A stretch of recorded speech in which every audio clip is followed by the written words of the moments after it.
Our next speaker is Jeff Grandy. Jeff Grandy is the head of security for Watermark Community Churches in, which campus are you at? The Dallas campus? All three. All three, Dallas, Plano, and Fort Worth. And he is also Dallas Police Department detective. He's going to be talking a little bit about a biblical approach to church security. So if you would, please welcome Jeff Grandy.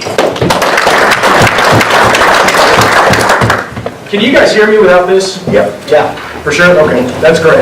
I'm not looking forward to holding this thing. It wasn't fun. Yeah.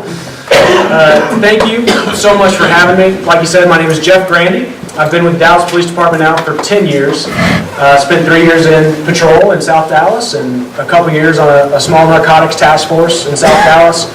And for the last 5 years, I've been a detective there.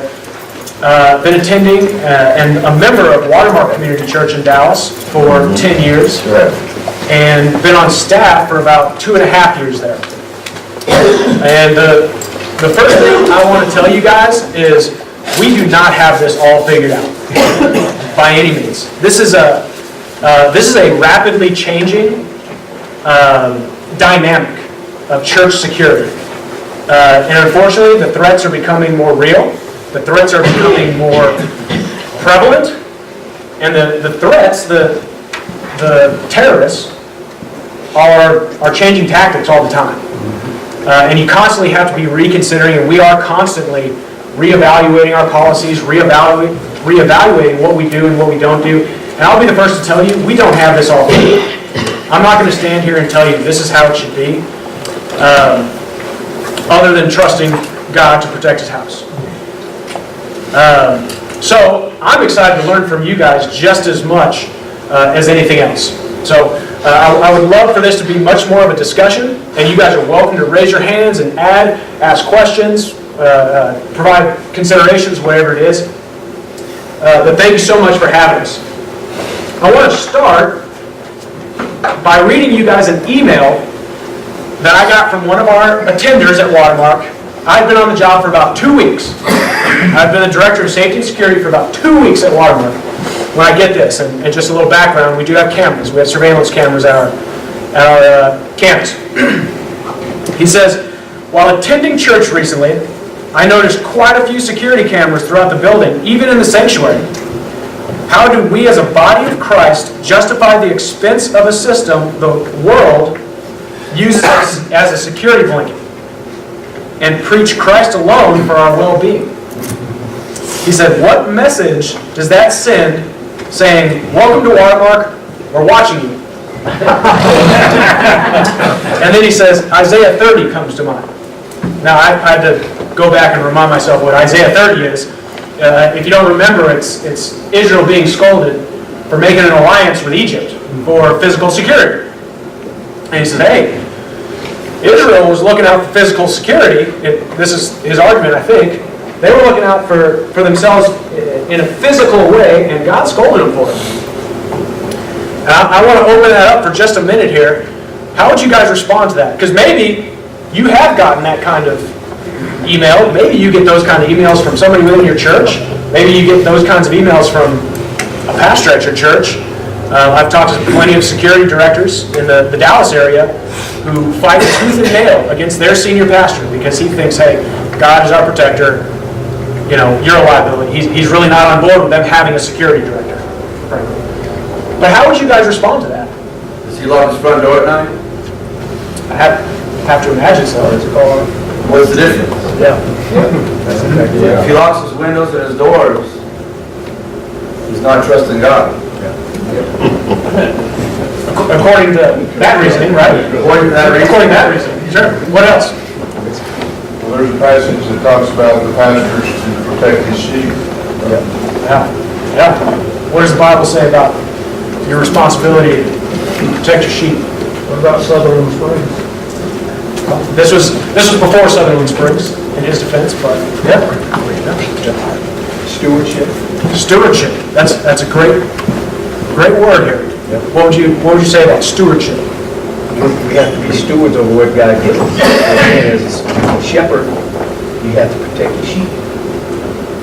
Well, we just learned a minute ago, there's legal liability attached to this, so.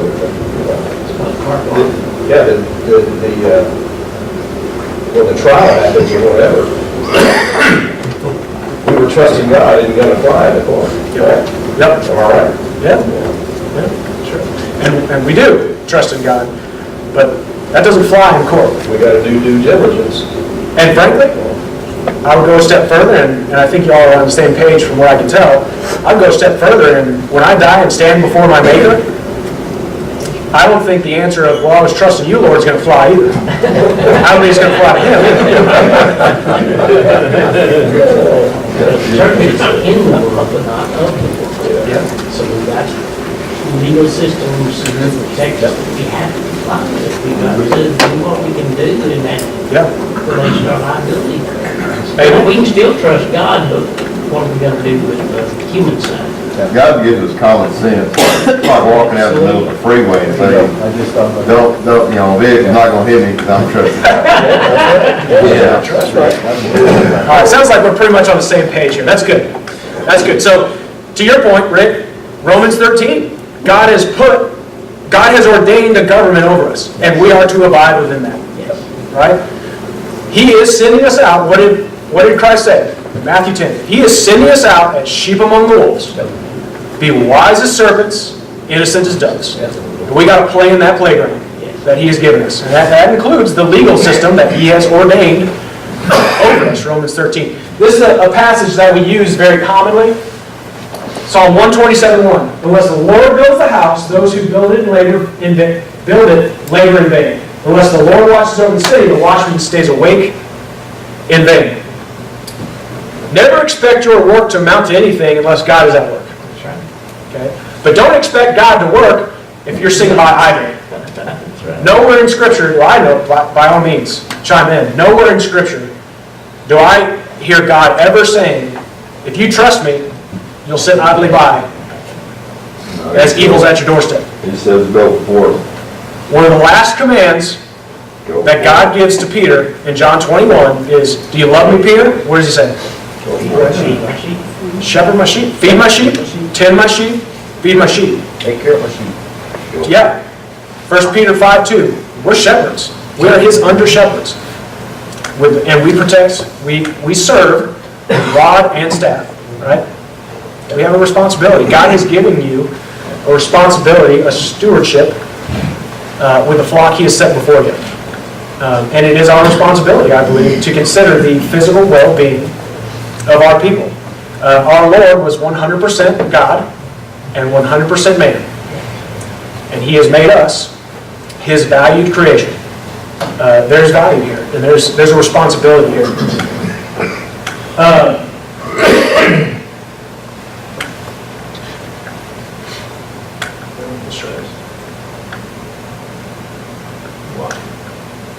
All right, so we're going to go over a few things.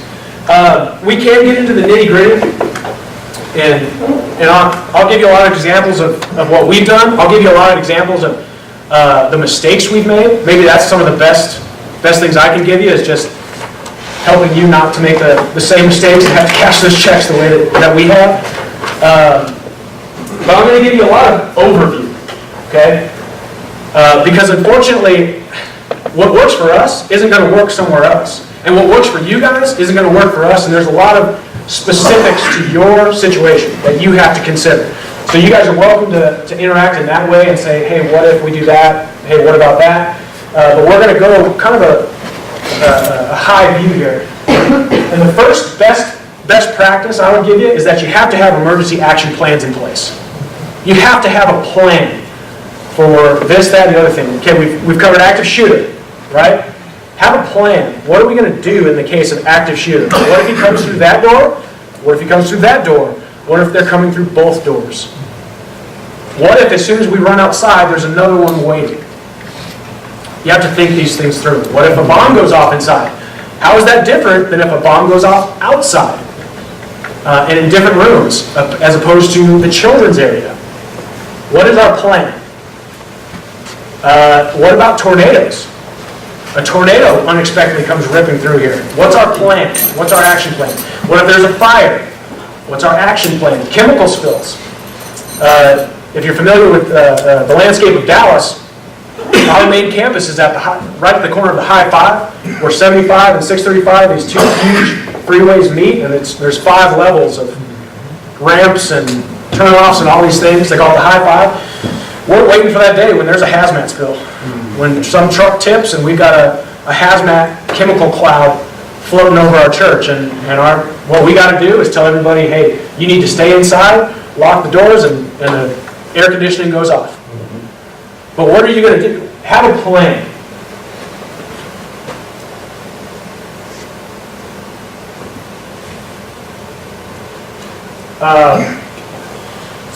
In case of evacuations, make sure those in charge, those leading others, know the plan. You can't just have a plan, you've got to communicate the plan well to those who need to know it. Who's over children's?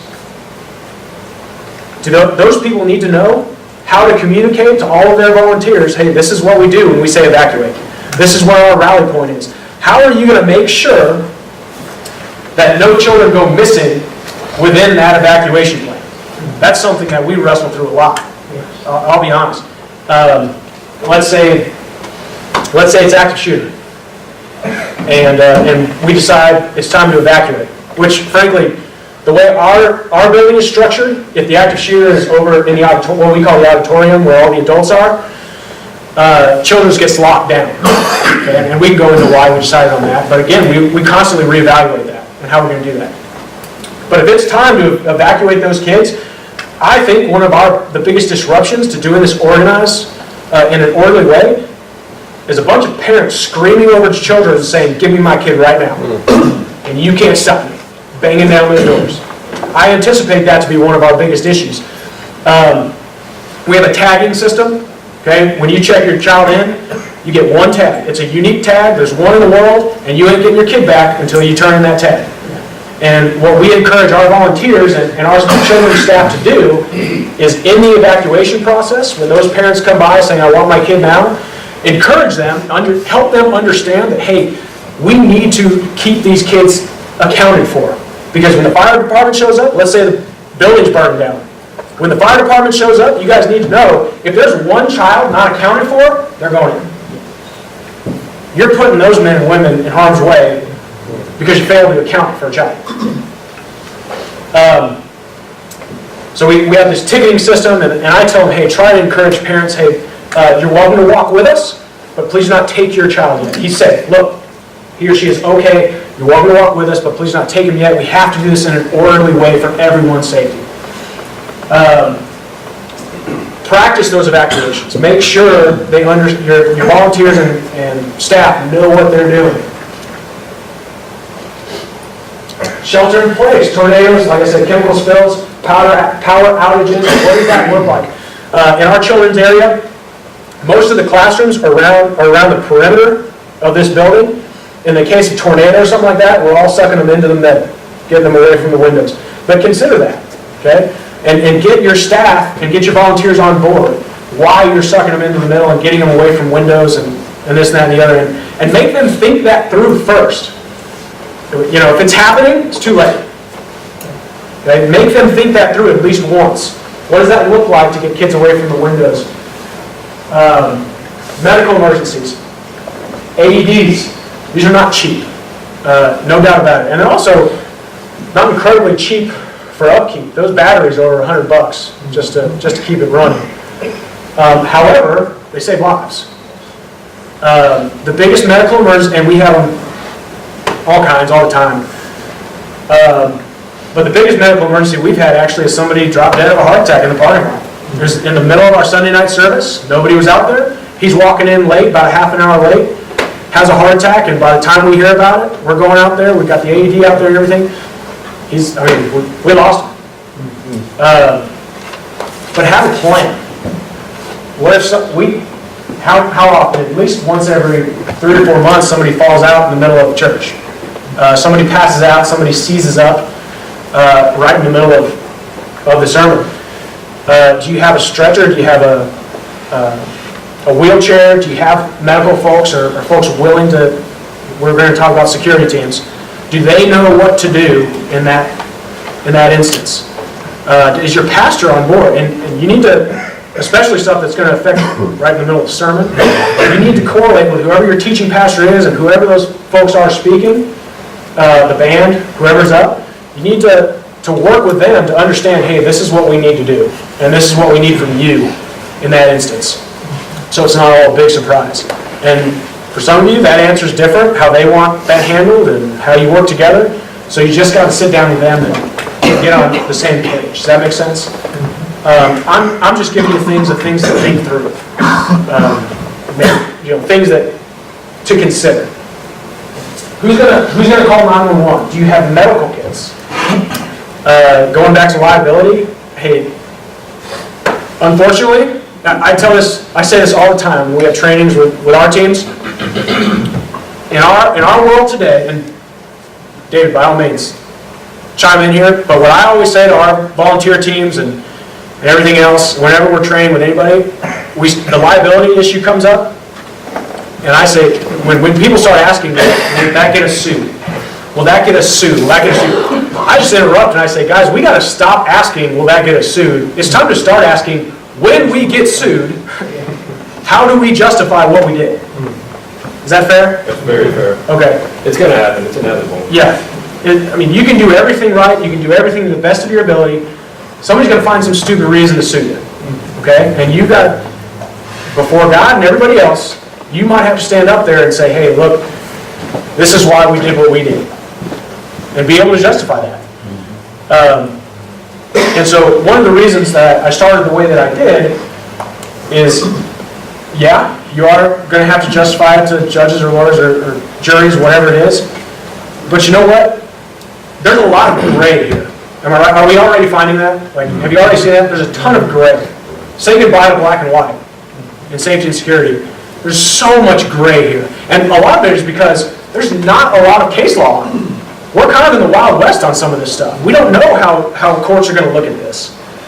So there's so much gray. And what I would tell you, just like anything else in life, like raising kids, like you're working on your marriage, like anything else, hey, look to God, look to Scripture, take in that wisdom that He has so graciously laid before us, and do your best to shepherd the flock that He has given you. And I think if you're doing that, you're going to be in about as good a position as you can be. Who follows up after an incident? I'm going to tell you a quick story. On Christmas Eve, we had one of those midnight services, and a lady, right after the service was over, lady was walking down the steps, and she falls, and she twists her wrist, thumb area. Not a big deal, so we have our medical folks go over, help her out, and some of our safety folks just helping her out. We get her phone number and all of that stuff. And a few days later, a couple days after Christmas, I just called her just to ask how she's going. She was elated that I called her. She said, we come to Watermark, we like it. We come every once in a while. We're not members, and that's fine. But I said, hey, thanks for joining us, and I just want to, see how you're doing, see how did you go to the doctor? Just follow up. And I think most folks in here would say, oh, that's nice. That's really cool, right? But she was ecstatic. And literally, I'm quoting her, she said, I'm so happy that somebody called me. Not even to check up on her wrist. Just my phone's ringing, and they want to talk to me. And I shared that with you. I shared that with our volunteer teams just to remind you, you don't know who's coming through those doors. And you might know those persons, that person, those people. You might have seen them 100 times, but you might not know what they're walking through. And just just taking care of your people, in the same vein of covering yourself with liability, in the same vein of all of that, hey, these are people we're talking about. And we're created as relational beings, and they need to know that they're cared for, and that is the church's job, to care for our communities. And maybe I'm overstepping my bounds here, but maybe that's a reason why politically we've gone off the road, and we're overreaching in so many areas. maybe the church owes some people an apology because we haven't done our job of taking care of it. Yeah. And we need to step up in those areas. So I would say this is a great opportunity as well, just to show people that you care about them, that you're here to take care of them. Does that make sense? This is not all security and safety and liability. This is an opportunity for you to take care of your folks and show them that you care. Ministry. It's ministry. Yep. It's ministry. We're gonna hammer on that more. Avoid and not offend. Have you guys? Maybe some of you have heard of run, hide, fight. Have you heard of that? That's a little more common. Okay. If you know run, hide, fight, you know 90% of avoid, deny, defend. But a group called Alert is a bunch of, correct me if I'm wrong, is a bunch of current and former police officers who got together, and my understanding is they realized, hey, SWAT teams are getting all of this great training for active shooters, but in reality, it's patrol officers on the ground who are going to be responding first, and the people actually in the room who need to be taking care of this. And they need to be prepared for these things. So they got together, they got this thing called Avoid, Deny, Defend, ADD. And this is just some things to think through for an active shooter, specifically. Really, this is just if you know run, hide, fight, this is a little bit more proactive. And I think it's a good thing that we're going towards it. Avoid starts with your state of mind, just not walking around oblivious. Understanding where doors are. Like I said, considering all the variables. Man, what if the active shooter walks through there? What if the active shooter is in Children's? What if it's in the parking lot? What do we do then? And just having a plan. Just have a plan, right? Like I said, we can go all into this. Deny. It used to be run. Just get the heck out of the way. And that's still a big part of it. But if you find yourself locked in a room trying to avoid an active shooter, it's a little more proactive in the sense of, hey, remind yourself to lock the door. Remind yourself to barricade the door. Push a desk in front of it or leverage it with a chair. You might not have a gun on you, but I'll bet everybody in here has access to a knife, right? You might. I said that to one training. I said, does everybody in here have a knife? And somebody blurted out, are my pants on? Right? Be prepared for that moment when you have to defend yourself. That's deny is being prepared for when that guy comes knocking on that door. And finally, defend. You do what you have to do to defend yourself, to defend those people in there with you. And that's an ugly thing, and it's not healthy, kind of like David alluded to. It's not healthy to think about this stuff all the time. But unfortunately, in the world we live in, if we're going to be wise as serpents, innocent as doves, we have to consider it sometimes. And you be ready to do what you have to do to defend yourself and to defend those around you, because God has placed an enormous amount of worth and dignity on every human life. And you are worth defending, and the people around you are worth defending. That's how I feel about that. Can you go back to that last slide just a second? The deny? Yeah. Would you step to the side, please? Oh, yeah.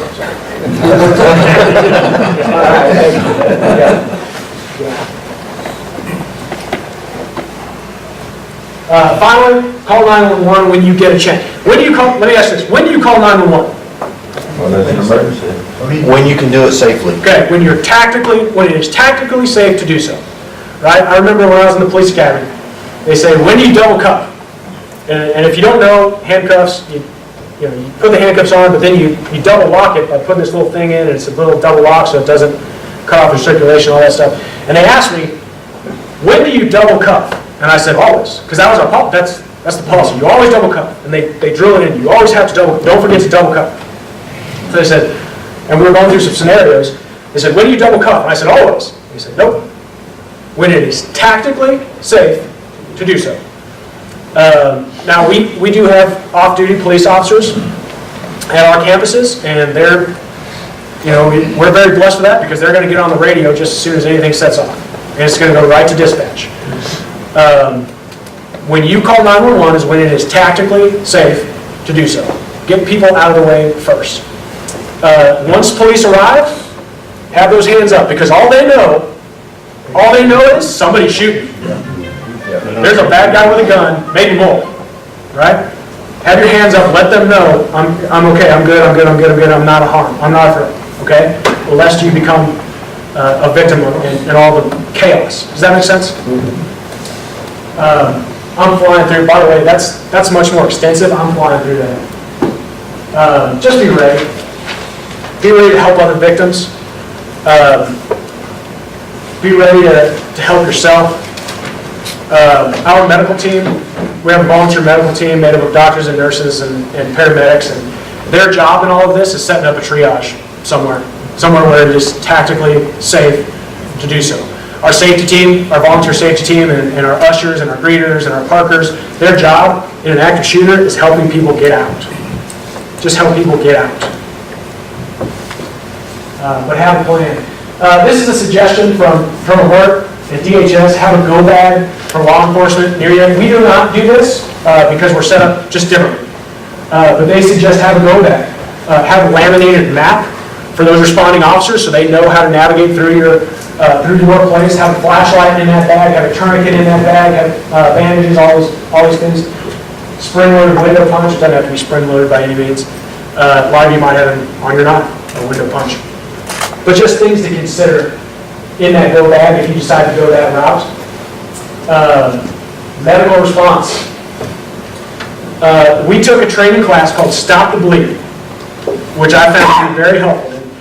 It was training that I had had before with the Dallas Police Department and everything else. But I definitely recommend this training. It is 100% free. In fact, a guy, Russell, right here in the back, Russell Thomas actually is an instructor for both Stop the Bleed and for this Avoid, Deny, Defend.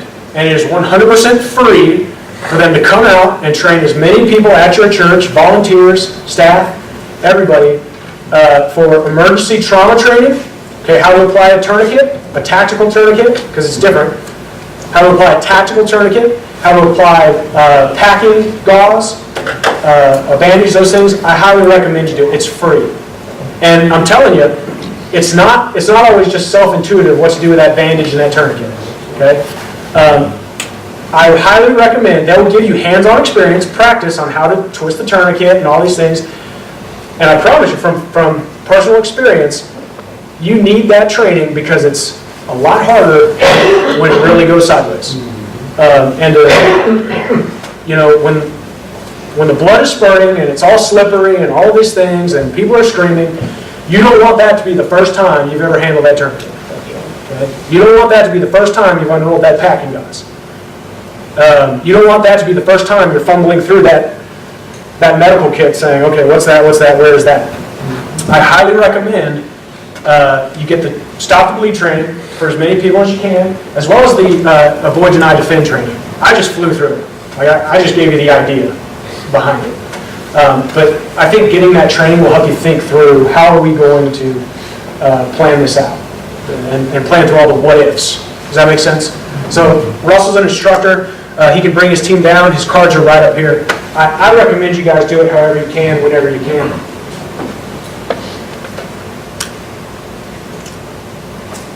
Levels of security.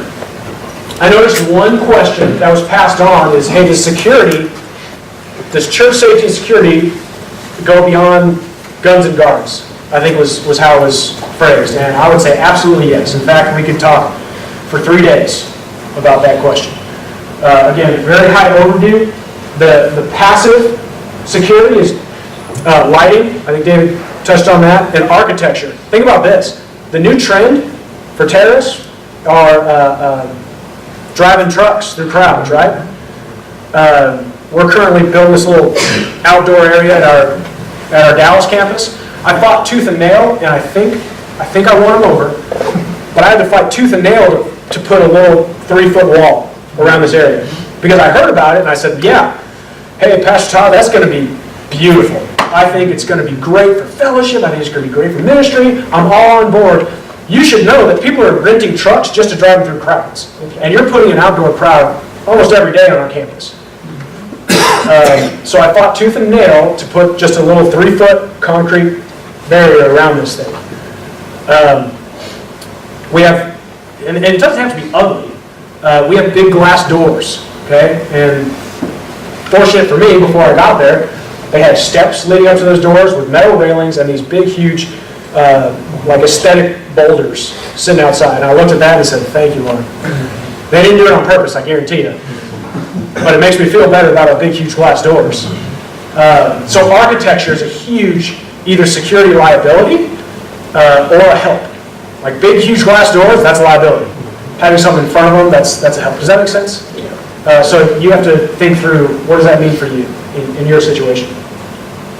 Active. So 3 elements of security.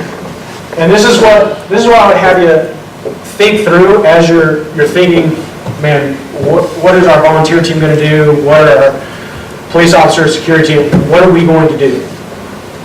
3 elements are deter, detect, and response. Those are the 3 elements of security I would encourage you to think through. Deterrence, detection, and response. What's our deterrence? Is it uniformed security / police? Is it, some people put up the 3006, 3007 signs. That can be a form of deterrence. A sign of, this premises is guarded. I wish I had it for you. I saw a picture of a church in Florida. The pastor said, I remember I showed this to you, Riley, I don't know if you had it. The pastor put up a sign right as you walk through the front door. It said, we highly support our Fifth Amendment rights, and if you try anything funny, you will be shot. Senior pastor decided to put it there. I'm not going to tell you to do that. I'm not going to tell you not to do it. I thought it was pretty funny. But that's a form of deterrence, right? Detection. Who's observing strange stuff? And frankly, I envy a lot of you who have small bodies to look after. That is a huge advantage that you have. You guys know each other a lot better. I've been at Watermark for 10 years. I don't know 75% of the people that come through those doors. And I mean, when I start thinking about that, I have to stop and pray and say, Lord, you're in control. I don't know 75% of the people who come through our doors. That's nerve-wracking to me. You guys are at a huge, those of you who have smaller congregations, huge advantage. Because you can see when somebody's acting funny and when somebody's sticking out, and you can address it. And that leads to the response. How are you going to respond to different situations, to different people, in different spots? There are a few terms that we use. DLR, doesn't look right. Bolo, be on the lookout. Somebody who we've identified as having problems and is going to be a disruption, he's a bolo. Be on the lookout for this guy. DLR is that guy who comes through your door with the angry at the world face. He's isolating, wants to sit in the corner, doesn't want to talk to people. That's a DLR. That doesn't look right. That's not your everyday churchgoer. I'm going to have these guys come up here and talk a little bit more about it. So we do have three levels. I told you we have the off-duty police officers. We do have a third-party security firm that helps out, and we have a volunteer team. And the way I explain it to people is 99% of the people who come to church are looking to worship or find out more about why we worship, right? Your average churchgoer. 0.1% maybe is what I call a police matter. That's why we have the police there. Okay? There's something going on, we need to get police involved. Right? So that's why police are there. Security is there, the other outfit, patrolling the parking lot, and we are strongly reevaluating that third-party security deal, and maybe Riley can talk more about some of the options we've been considering and some of the churches in the area, what they do about that. But then there's that 0.9%, kind of on the fringe here, and that's where our volunteer team comes in, our volunteer safety team. Our medical team is attached to that, and like I said, they're paramedics, doctors, and nurses, and they're there for medical emergencies. But that 0.9% is the sweet spot for our safety team. They are not armed. Our safety team, our volunteer safety team is not armed. They do not wear badges. They do not wear security, anything like that. And what I tell them is, look for that person who seems to be having a bad day. Look for that person who looks angry and is isolating, and just go introduce yourself. And just go see what's up. Does anybody here, if I say the name Micah Johnson, does anybody know who Micah Johnson is? Does that ring a bell? Micah Johnson? Okay. Most people don't know who Micah Johnson is. Who's Micah Johnson, David? I believe on July 7th, he's the one that shot 7 DVD officers and killed them. Yeah. Yep. Several were shot, 5 were killed. Micah Johnson, July 7th, 2016, killed 5 police officers in downtown Dallas. Now, you and I both know that for somebody to do something like that, you don't just snap in the moment, right? That's not an overnight process to get to that point. Would you agree? That's a long process of getting to that, to be that ill, that disturbed. And I can't help but to wonder, he probably wandered into a church within the last 6-12 months of his life. He probably, he's from Mesquite. He was down there just outside of Dallas, a town called Mesquite. Maybe he wandered into Watermark. And I'll bet during that time, those last 6 to 12 months, when he wandered into some church, I'll bet he looked angry. I'll bet he isolated. I'll bet he looked like the person that's not your average churchgoer, that 99%. And he sat there by himself. And guys, I don't know much about anything. I'm just a dumb little cop. What do I know? But I have to wonder, what if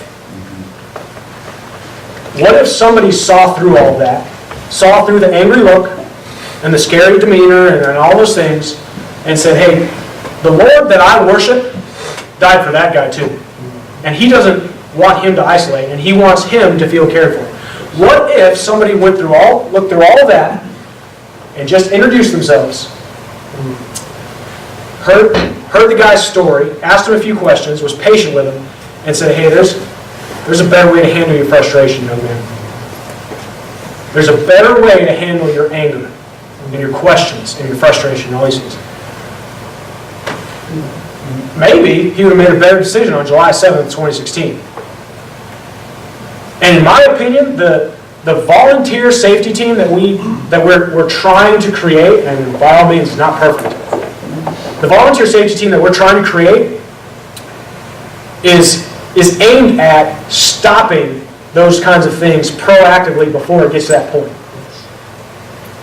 Is aimed at helping those people and setting them on a new trajectory before they become the next Micah Johnson or the next Devin. You remember Devin Kelly in Sutherland Springs?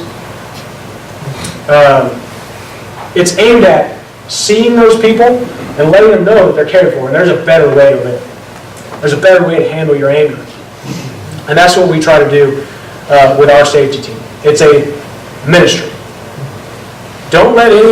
Please don't let anybody convince you that there's ministry and then there's security for the ministry. What does God say? Everything, all that you do, work unto the Lord. In all that you do. That makes security a ministry. That makes safety. This is ministry. This is one way that you take care of, you shepherd your people.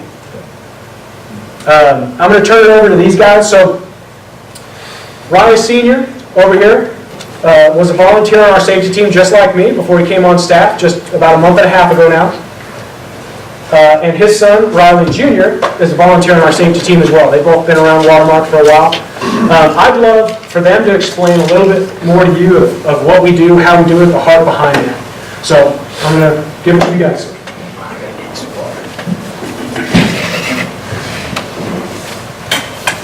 I'm safe to take my vest off. I don't like the cold. From Denver, we left there, and I don't ever want to see it again, really. So, my name's Riley. I came to Watermark. Well, actually, let me back up before that. I became a Christian at an early age, grew up in the church. My dad was a preacher, and I feel when I was 7 years old, I trusted the Lord that He was my Savior. And walked away from him, though, I think he would have done his part of the deal. He says he's faithful when we're not. So, but that's what he was. He was my personal savior. Isn't that convenient? So it wasn't until later I attested what my parents and God's Word had taught me and proved it to be true. Your life's a mess without him. And so I ended up at Watermark after drifting away from the Lord and came back to a program called Regeneration at our church. And really what it is for people who are addicts, whether it's workaholism, whatever you run to instead of Christ. It's a discipleship program to show you that your number one problem is blame and you don't know Christ. So whatever your addiction is, there's not really bad or worse in God's eyes. It's just you run away from Christ to what makes you feel good. So the Lord changed my heart, and now I lead in that ministry and was fortunate enough to join Jeff on staff. He has a great ability to, all pastor and all cop. That's the best of all worlds. So praise the Lord. It's a gift. It's not in vain because you know that the Lord is in control, and yet you are fully prepared to take action. So me, I don't have that. I'm a biker. I'm not a soft target, but I'm not going to win anybody to the Lord with that approach. So I'd like to speak to kind of the volunteers of our team, like myself, that you're asking to partner up with you. We use the term sheepdogs. We call ourselves sheepdogs. And so sometimes Google sheepdogs. They do certain things that we can learn from nature, and the analogies Christ used of a shepherd, sheepdogs, sheep. So the number one thing that we really try to strive for on our volunteer teams, and I guess it doesn't matter whether you're volunteer or you're at work, our number one responsibility is to be connected to the shepherd. So if y'all are working together and one of you is not connected to the shepherd, or you get up in the morning, you endanger everyone's life on that team. The number one thing you can do is be in touch with the shepherd. So the second thing sheepdogs do is they're aware, alert, and prepared. If you've ever seen them work, they're very rarely sleeping. They are alert, they're watching, and they're prepared to take action. Third thing they do is they work together as a team. They're not clustered up in a clique. They're all about the flock, driving the flock together, not making sure the flock doesn't get separated. They're saying, hey, sheep, stay over here. And they do it fairly aggressively sometimes. They're not always kind and nice about how they drive the sheep back to the flock. So we're to bring sheep into the flock, and then we're to watch the flock as sheepdogs. So those are some things that we kind of instill into our volunteer team, is that the number one thing that you need to do is stay connected to the shepherd. He's the one that gives us our mission. He's the one that tells us how to do our mission. He's the one that tells us as we prepare for keeping the flock safe, are we exhibiting our number one duties of being spirit-filled and doing what we do with the fruits of the Spirit? Because that's our number one instruction, really. Are we doing it with the fruits of the Spirit? Are we doing it with a heart of, like Jeff alluded to, we're looking for people on the outskirts that were hurting like we once were before they knew Jesus. And so our first responsibility is to look for them. There's a huge deterrence in introducing someone to the shepherd, because he can do the work. If you introduce them through your love, you introduce them to the shepherd. It reminds me of a verse in the Bible, and y'all might have to help me with the reference, I'm blanking out. Love covers a multitude of sins. James? Sure. Love covers a multitude of sins. And I always used to think growing up, it's like, so is it all Jesus or is it me? Because if I have to love in order to cover my sins, I'm in big trouble. But really what it means is the word cover means to pilfer, not steal. You're not really walking up at gunpoint stealing something. Pilfer means that you are just walking by the table and kind of taking somebody's wallet, and then when they get where they're going, it's like, what is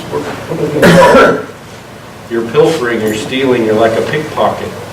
So as you do kind deeds, as you treat people like someone who's wandering from Christ, as you give control to Him and you're saying, you know, God, what you're going to do, you're going to do. But you've prepared me to be prepared, you've asked me to obey, and I need to be prepared. I'm the watchman, I'm not staying at home. The watchman is on the wall watching. But in order to not do it in vain, you have to know that He's in control. But as we look for these people that are coming in our doors, we are changing the trajectory of that arrow just a little bit. And we're pilfering from the devil. We're covering a multitude of sins that can be covered, like Jeff was talking about, that can be covered by what that person is intending to do in our church. Whether it be a lot of damage, whether it be a little damage, whether it be abuse situation, whether it be whatever it might be, when we're introducing them to the Savior, we are changing their trajectory. So the most safe thing you can do is be right with the Lord before you come serve on your team. And look for that in your volunteers. So if someone really doesn't know how to introduce someone to the Savior, then they're really not a good candidate to keep the body safe. They could be a great candidate on the police department, which is reactive. The church is proactive. We're introducing them to the Savior, and we're trying to save a multitude of sins from that family. The person that told me about Christ saved another 20 years of a package of sin and ugliness that I was doing to my wife, my son, my family, everybody around me. Those sins were pilfered from Satan because that one person chose to come up and love me well. Which, by the way, was a person on our safety team that introduced me to the safety team. But when I first came to Watermark, I was a DLR. Didn't look right. So I was on that radar. What a great picture of what God can do with people's life. It's all God. He steps in and He changes your heart. So from a volunteer standpoint, we really like to weigh heavy on knowing people for a period of time. What is your relationship with the Lord before you serve with us on a safety team? So just want to encourage you from a volunteer standpoint. That's kind of the formula that we've done. And so at this time, I'll just turn it over to Riley if you have some things to say. Did you want me to talk about? Maybe if we have time, somebody has a question. Yeah. Well, thank you guys for letting me jump in here. Like he was saying, I'm a volunteer at Watermark.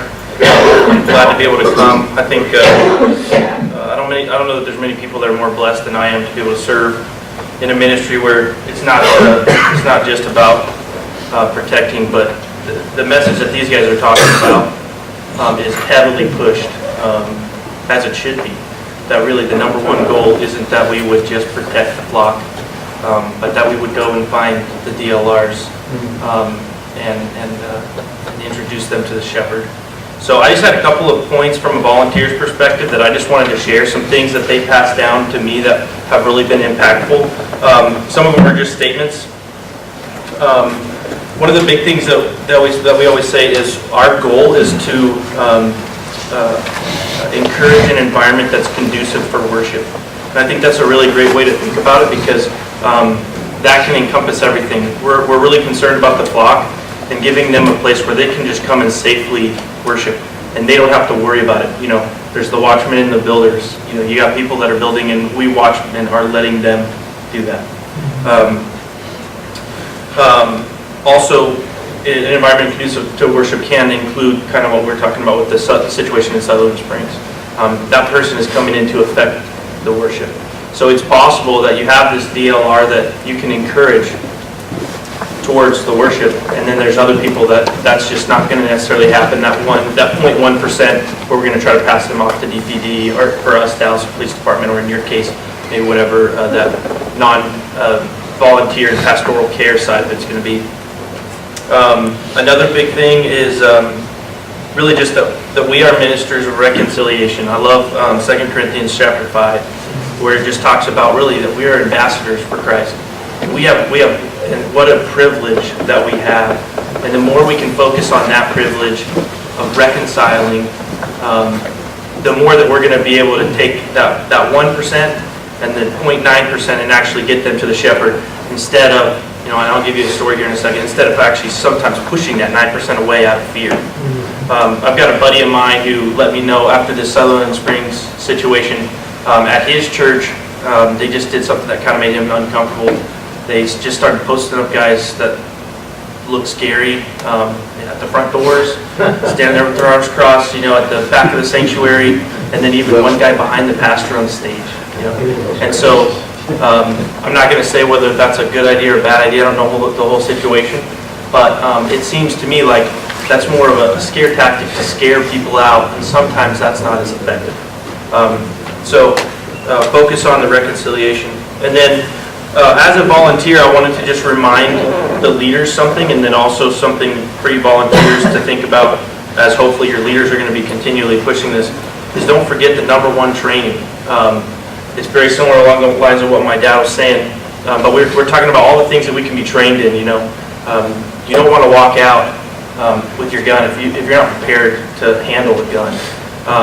Likewise, we don't want to walk out as ministers of reconciliation if we're not prepared how to share that message of reconciliation and that message of love.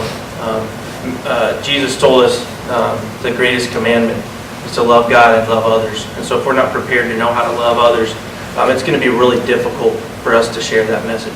And so as you leaders, one of the things that I'm really blessed to get to see is whenever I come in to serve, I can't think of one instance where one of my leaders has treated me in a way where I felt as a volunteer, man, that guy is not very loving to me.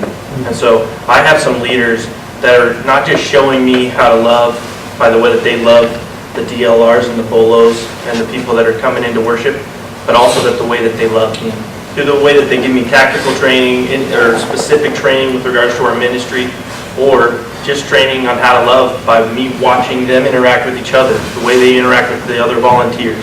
So don't forget that every interaction you're having with your volunteers and with other people, you're training people how to love, okay? And then the last thing is, I just love this verse at the most recent training that we had, Proverbs 21:31, the horse is made ready for the day of battle, victory rests with the Lord. And so don't forget that we can prepare all we want. I know we've said this many times, but don't gauge.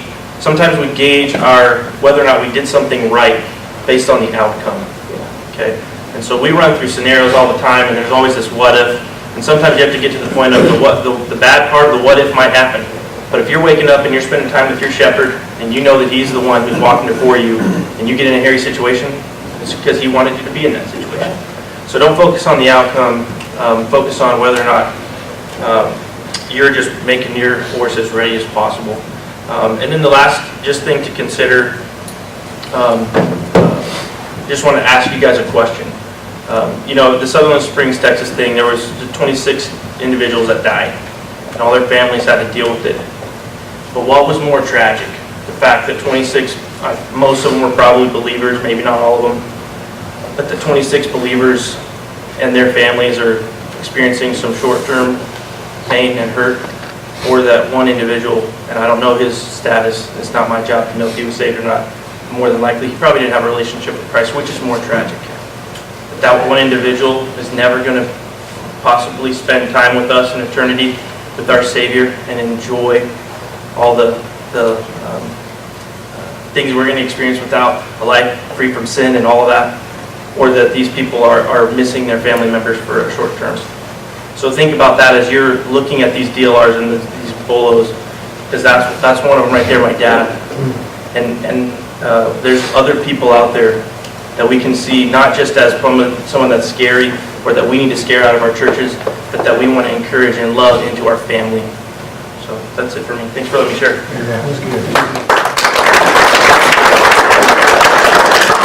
Are there any questions over all that?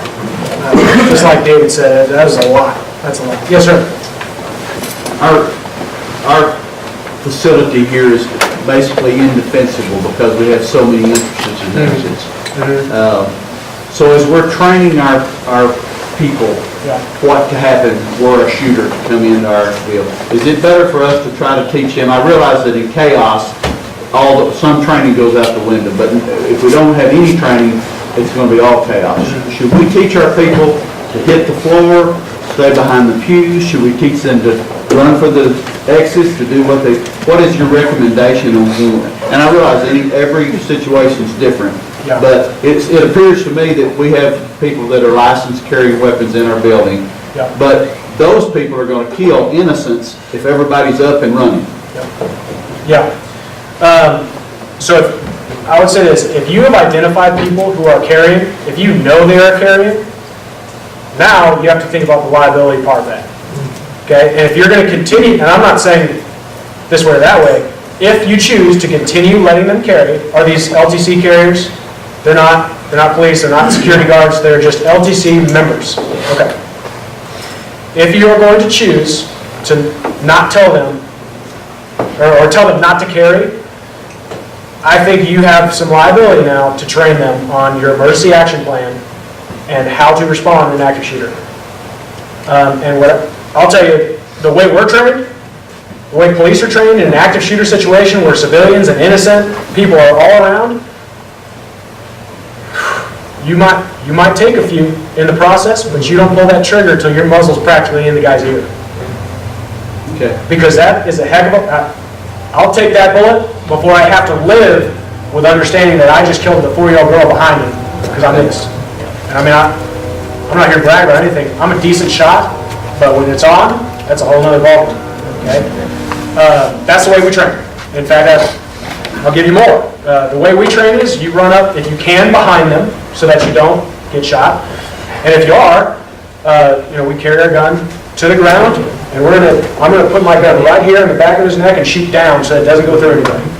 And here, I'm exposed, okay, as to not shoot anybody that's innocent, okay?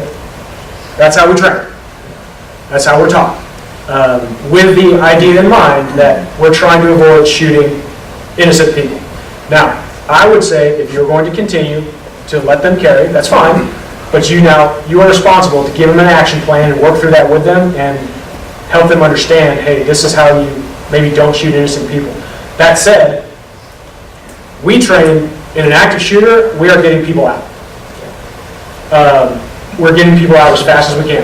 We have multiple exits as well, so that means if they come through that door, we're going through these doors, and vice versa. We go where they're not. I think that's better than laying down. Because most of those things, like pews, you name it. So have you heard the difference between concealment and cover? Yes. Okay, concealment is something that a bullet's going to go right through. You might hide, he might not see you with his eye, but that bullet's going to go right through. That's concealment. Cover is like a brick wall, right? There's no cover. Most places don't have. I mean, actually, in our Plano campus, we have a pillar, a very inconvenient pillar right in the middle of the auditorium. That's covered, but it's not covered for long. It's just a little pillar. We train them to get the heck out. We do train them to do that. And then the people who are armed, that's their job to respond to that. Is that helpful? Yes. Okay. Jeff, this may be more of a question for David, but volunteers are not to receive any compensation.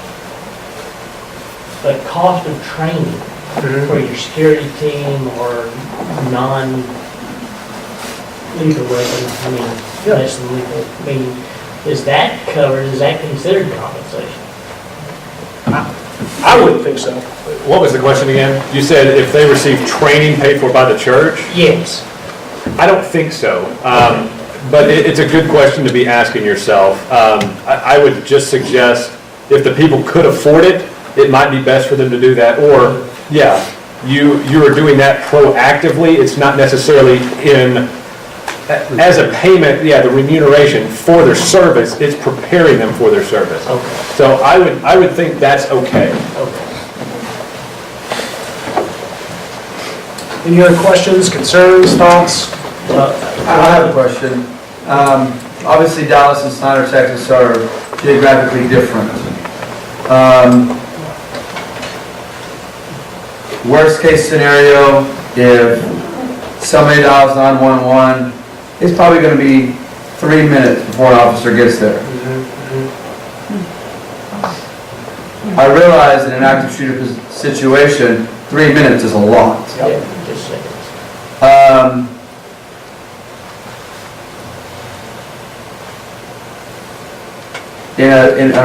Many of our facilities are fairly small.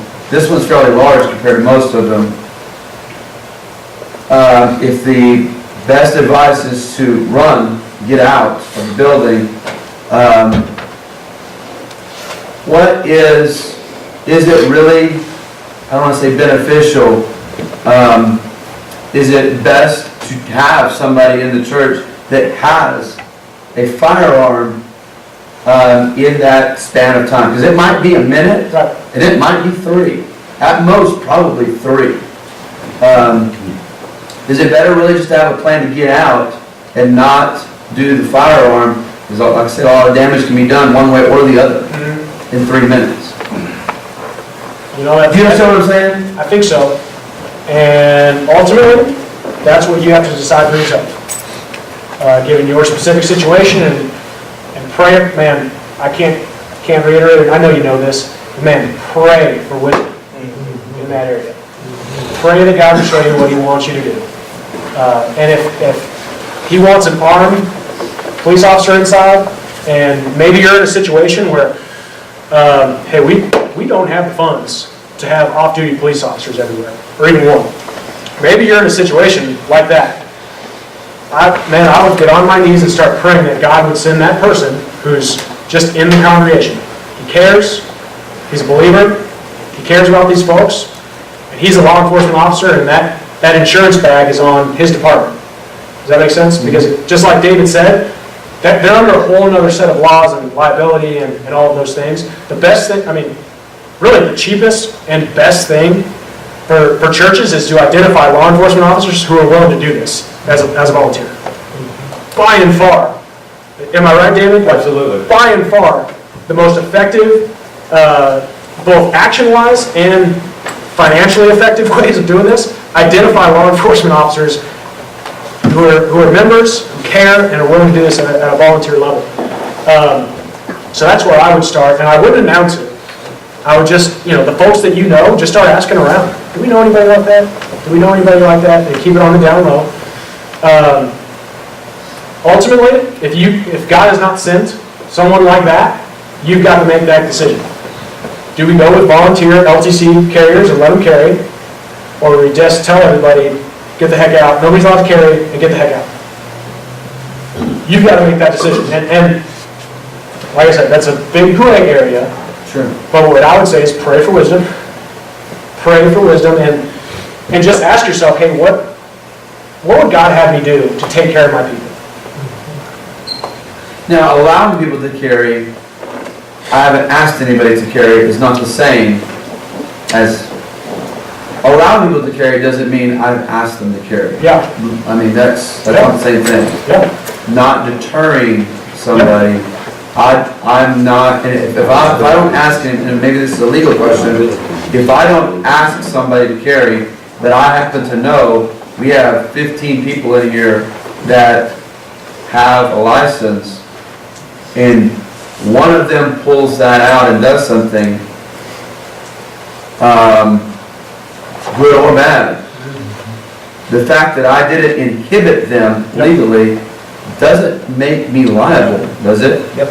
Let me answer that. Let me try to parse through this, and somebody here just asked me the same thing. By not having a security team, so by going the route of just letting my members have an LTC or a concealed weapon, and I don't know it. At that point, from a liability standpoint of the church, they are not working within the scope of an employment or a volunteer team. Your liability is cut under that theory.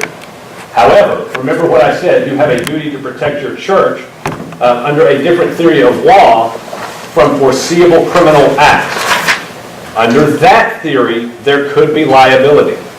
So, those are two different things, and two different laws are going to govern those. But from that volunteer security team, they are not that. So. And we're just talking civil. Correct. Yeah, no, we're not bringing criminal into this at that point. Yeah. So if I may, David, a civil attorney who's on staff at Watermark now, he practiced for 20 or 30 years. I was talking to him about a lot of this stuff. His name is Bobby Crotty. Excellent guy. I look up to this guy.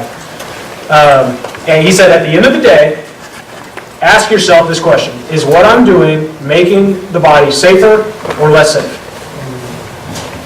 He said, if you can articulate and justify what you're doing and your thought process of this is making us safer, reasonably, he talked about would a reasonable person think this? Man, that's what you got to ask yourself, because there's, like I said, there's so much gray here. And different churches are in different situations.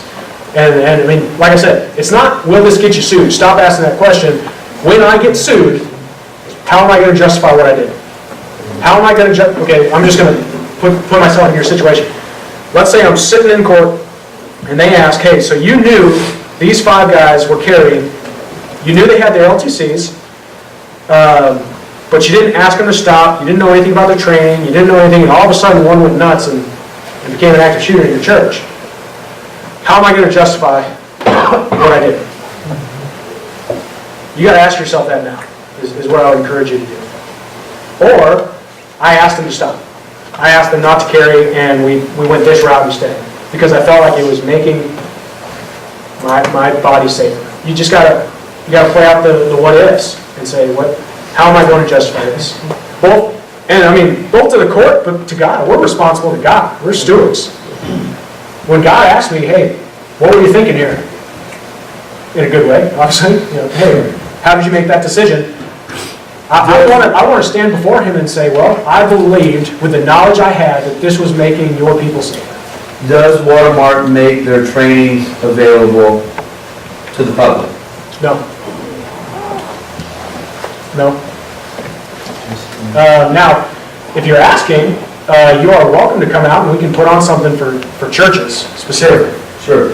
And that's what I'm saying is there a church, is there an organization that says, okay, if you want to put together a team of just volunteers or armed, unarmed, all these things, here's some material you can use, here's a video, here's a date you can come. Because I think probably one of the bigger things, especially for a smaller community, is resources are not very available. Yep. And it's very intimidating, because then you're asking the pastor to take on that liability of creating something, and I'm not an officer, I'm the one that's not trained. Right. And so then, it's kind of a double-edged sword. If I don't do anything, then I'm the bad guy, but if I do something, then I gotta go to court and explain why I trained these people to do something I'm not trained to do. Does that make sense? Absolutely. And so, is that available somewhere? Well, I'll start by saying, I'm definitely open to trying to help with that, and fully acknowledging I do not have this all figured out. Sure. Myself. But I'm certainly open, if you have a group of guys and gals and church folks, what I would ask is church members. They don't even have to be on staff, but trusted church members. Sure. Who would be good stewards of that kind of information. I am certainly open to putting on free training all day long, because I believe in cause. That said, Riley has actually been looking into an outfit. Have any of y'all heard of Gatekeepers? Yes. Okay. We're really looking into it, and Riley's actually gone through their program, and they help churches specifically on this topic of training up volunteers and all that sort of thing. Yeah, so we haven't used it at Watermark, but I'll just share my experience with them. It's a family-owned company called Gatekeepers. They're up in Frisco area. I went through the training just because I haven't had technical law enforcement experience, so I just wanted to learn how to handle a gun, learn just how to be prepared situationally. So they have a training that is 4 days 1 week, you're off a week, and then it's 2 more days. So they basically give you level 2, level 3, and level 4 security guard licenses. So they're a company that's designed to take church volunteers, give them the weapons training and the legal training, and they will hold your level 4 license for you. The only expense incurred is the individual pays for the training or the church pays for the training, and it's around $1,000 to take the whole training. And then they will hold your license, and then at that point the church pays Gatekeepers, I think it's $11.20 an hour. So you'll call Gatekeepers and say, okay, our church member, who is obviously a security guard at this point, will be on duty for these 3 hours. So if something goes wrong, They have trained you, they insure you, they're responsible for the error. So your church is not going to end up paying for the liability. Obviously, when that person calls up and says, okay, we're off the clock now, they'll train you what to carry, you know, they prepare you to be basically a security guard. So I'm different than a regular security guard company, you're talking about $25, $30 an hour. And law enforcement can be more than that. To me, the biggest advantage with it is that you are using a volunteer from your church that when they are performing security guard duties, they know that their grandson is behind that wall. They know the church, they know the pastor's feelings and thoughts about security. They know what their church's line is on how do we love someone. Sometimes loving someone is introducing them to Jeff and saying, come over here, God's going to love you with some handcuffs in jail time. God loves it now too. So the gatekeeper philosophy with members doing that job is really beneficial. So it's called Gatekeepers. I recommend it. We haven't used it yet at Watermark, but for me personally, I would do the training regardless of what I was doing in life. To be an LTC holder, it actually helped me to know, it actually eliminated my use for a weapon probably, because they train you more on, hey, look for every way to not do that. You've already lost. If you're using it, you've already lost. If you're dealing with it inside the church, you've already lost, because it's really your job to identify it in the parking lot. So, I mean, that's hardcore, but really, I would recommend Gatekeepers if you're on a budget. Hey, locally, and I just read this in the paper, but I also talked to him, Mike Counts has completed, he has a certificate on an active shooter, and he's willing to go to church groups, Boy Scouts, Girl Scouts, whoever here locally, and put that training on. Also, we have I saw Kyle somewhere in here. He might be able to tell us more about what we have locally to use to train church members and whoever to try for security. So, Or the that's LTC, Jim Petty puts on a class, open carry, concealed carry, your R license up to level 3. I hold the administrator security license as well. Back to what he's talking about, the reason this organization, the state of Texas, regulates security teams or security departments. There has to be an administrator over to teach and to have hold the license for their subordinates. That administrator, as I am with the hospital is liable for my security team. I think it's a 32-hour class, about $400, $450. He's about to put one on again, I believe, Saturday and Sunday for 2 weekends. Other than that, I don't know of anybody else in town that does it. There's outside entities, security departments that he teaches, and he's very thorough. From gun range to 30-06 and 7. I even have some of our police officers working under there as well. Very good. And the state recognizes it. Dave, let me say something real quick. I know this gentleman's had his hand raised, but ma'am, to go to your point earlier, this is basically the discussion to answer that question. Regardless of whatever steps you take, there could be potential liability. And so the more you do on the front end, whether that's unlicensed team, the volunteer team like we described, or police, there's always that risk.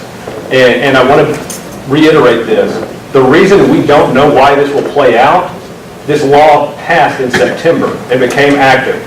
So until we can get a judge to go through, it's going to take someone acting in that capacity to kill someone and be sued for us to hear how a court will interpret it. So what I have to do now is predict based on other facts and other reasons of liability to say, here's my best guess at how this would play out.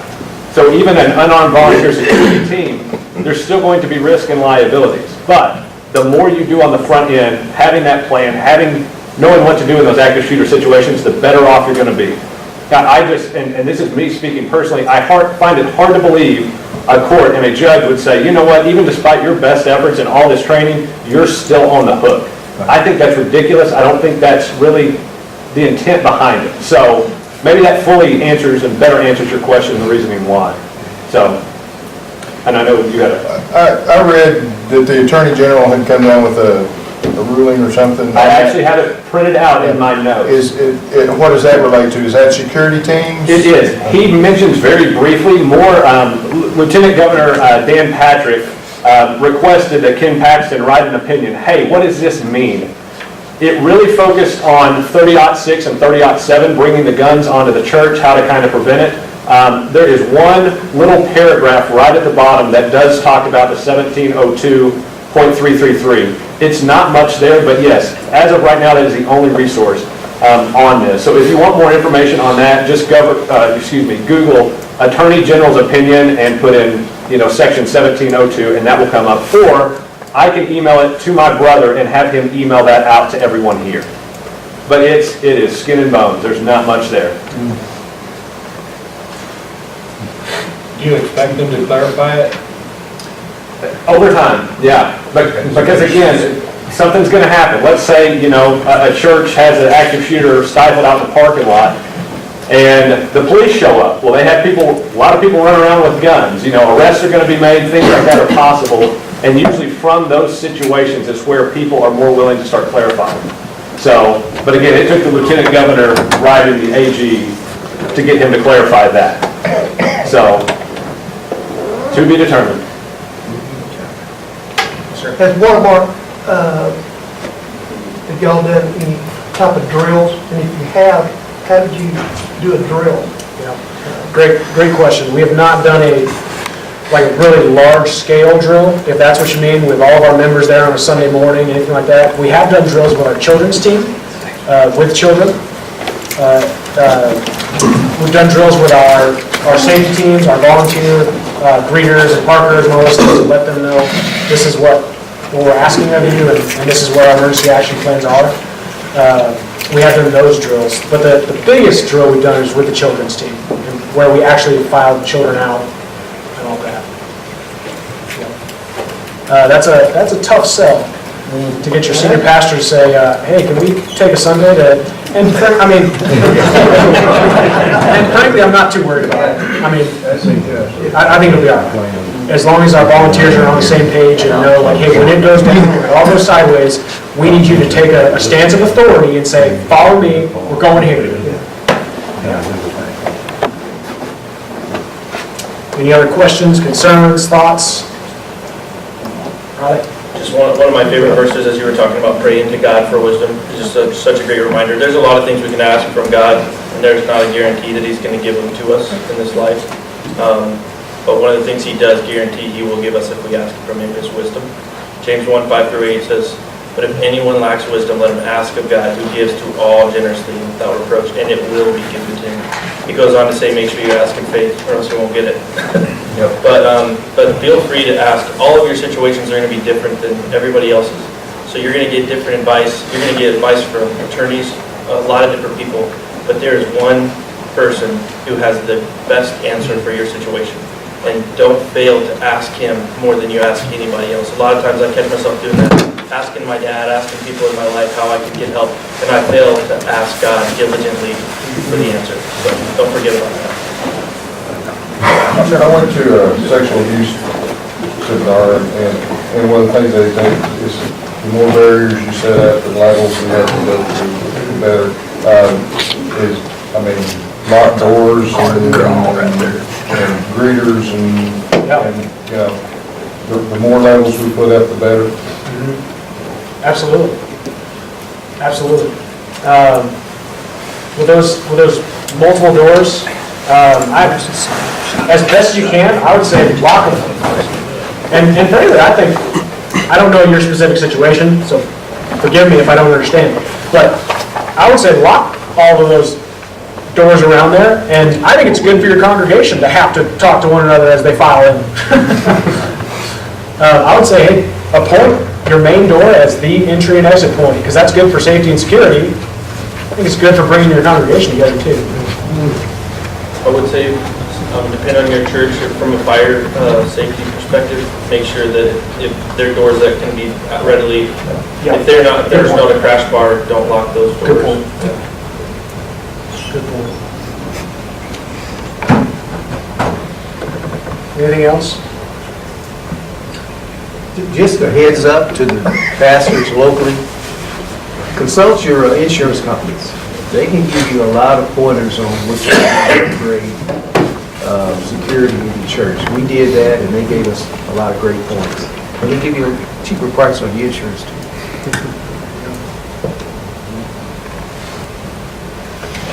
Well, guys, I'll be around. Appreciate you guys. Thanks for having us.